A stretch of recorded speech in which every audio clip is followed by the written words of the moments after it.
there are two churches that celebrate the Annunciation to Mary. The first is the very popular Catholic Church of the Annunciation, which is down the hill from here about 650 meters. This is the other church, the Greek Orthodox Church of St. Gabriel in the city of Nazareth. At this site, we're going to be going through story number 5 of the Merged Gospels, and that is the Annunciation to Mary. Now, why is this called the Church of St. Gabriel? This is because the Archangel Gabriel is the one who spoke to Mary and told her that she would be the mother of the Son of God. And so this church is named after the angel Gabriel.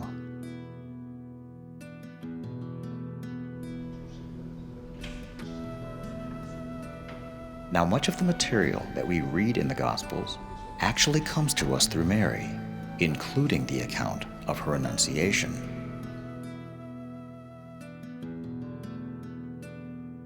If Joseph died before Jesus started his ministry, then it was Mary who must have communicated everything to the early church about her life, her betrothal to Joseph, her virgin birth, Jesus' childhood, and his visit to the temple when he was 12 years old. And there are probably many other parts of the story of Jesus that come directly from her.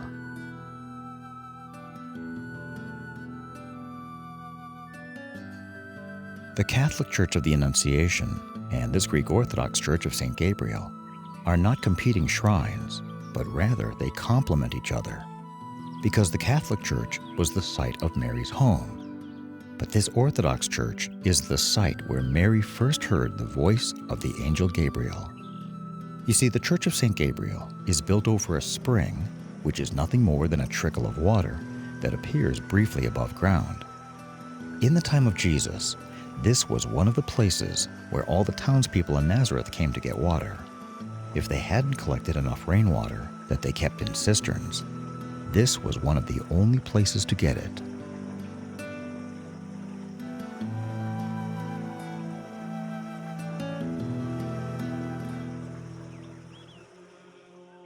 Now, we know that there was a church here in the early years of Christianity because it was mentioned in the writings of a monk from France named Arculf, who came here in the year 670 AD. This is the first mention of a church at this location.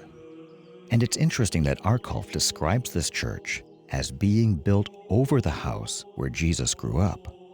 However, it's more likely that Jesus grew up at the archaeological ruins beneath the Sisters of Nazareth Convent, just south of this location. Now, this early church building didn't last forever. It was destroyed by the Persians early in the 7th century. You see, the place that we now call Israel used to be a Christian country between the years 325 and 609 AD. When the Persians came in, they ended all of that, and destroying this church was part of their campaign. But even though they destroyed the church, they didn't destroy the well over which the church was built.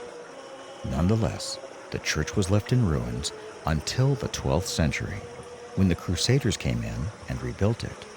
That Crusader church only lasted for about 100 years, because there was a Muslim empire from Egypt called the Mamluk Empire, and they destroyed the Crusader church in 1263 AD. Once again, the church was left in ruins for about 500 years, until it was rebuilt again in 1749 AD by the Orthodox community who lived here. And this is the church that exists today. One of the things that always impresses us about the shrines in the Holy Land is the process of going downstairs to view them. Anytime you have to step down to view an ancient site, you know that you are probably going to see something authentic. This is because urban development tends to build up archaeological sites in elevation over time. When you walk down the 4 steps to enter the main church, you are going back in time 300 years. Once you are inside, you will walk down another 7 steps to enter the crypt. And in so doing, you are now descending almost 900 years. And the well at the very end of the crypt dates back to prehistory. As you first enter the main prayer hall of the church, you see that it is beautifully decorated with many frescoes and chandeliers, with warm, bold colors and the fragrance of incense. The most impressive feature of any Orthodox church is the richly decorated iconostasis, or icon wall at the front of the church. This iconostasis separates the general prayer hall from the altar, which is behind the wall. And this is how Orthodox churches are typically built. That means that the main altar is always hidden from the prayer hall that we are now in. Now, I just used two words that may be unfamiliar to you: icon and fresco. An icon is a picture. You hang it on a wall. A fresco is painted directly onto the plaster on the wall. Now, what is an icon and what are they used for? Well, an icon in the Orthodox Church is much the same thing as an icon on your computer screen. An icon on your computer is something that stands in the place of something else. It's just a picture, but it represents a file that is somewhere on that computer. And that's what an icon is in an Orthodox church. It's generally a picture of a person or a biblical scene, but the icon is not the person. It merely represents the person. It would be like someone putting a picture of Jesus on their wall and praying while facing that picture, where they would use that picture to help them visualize Jesus, to concentrate on Him. And that's what an icon is. People don't pray to the icon, they merely reflect on what it represents. Now, it's not just the icons that are symbolic. There is symbolism even in the way that the church is constructed. I mentioned that the icons are put on a wall called an iconostasis, behind which is the main altar. The altar is a place where only the priests are allowed to go. Now, what does all this mean? The main altar is symbolic of heaven, and it is the Orthodox priest who represents the church to God. He does this just like the priest used to do in the Jewish temple sanctuary and in the Holy of Holies. And the iconostasis represents our current separation from heaven. In other words, the area of the main church represents the believers on earth, and the altar behind this wall represents paradise. The iconostasis is the wall that separates the two of them. The icons on this stand represent the people and the events that give us our earthly connection to heaven. Prayers are made by the Orthodox believers to heaven through and with the cooperation of those saints whose pictures are on this stand. According to both Catholic and Orthodox churches, each one of these departed saints is in heaven at this moment. And in the Catholic and Orthodox churches, the faithful congregation members can and do pray for their assistance, and they seek the participation of these departed saints in their petitions to God Himself, since these saints have left earth and they are now sitting in God's presence for all eternity. Protestants don't make it a point of praying to or through saints, but this is a common and encouraged practice in the Orthodox Church. Now, I told you that the aisle that goes through the center of the crypt dates back to the Crusader era. It is decorated with mosaic tiles, and it leads to an ancient well of Nazareth. And this is where the first part of the Annunciation of Mary took place.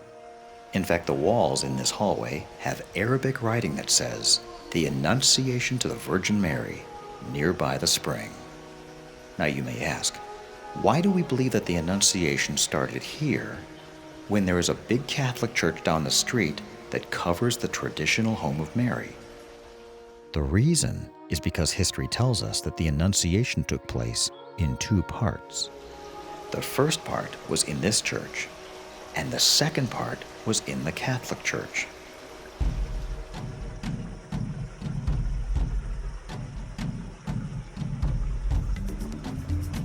What the Proto-Evangelium of James says is that Mary first encountered the angel while she was fetching water from the spring that is now under this church. At that moment, she heard a voice saying, "Hail, you who have received grace. The Lord is with you. Blessed are you among women." This startled Mary, and she went back to her home, at which time the annunciation of the angel continued. Now, if all of that is true, it means that you are standing in a biblical site, and that the Annunciation to Mary took place in two parts, the first part being here, and the second part at the Catholic Church of the Annunciation. But there is something else.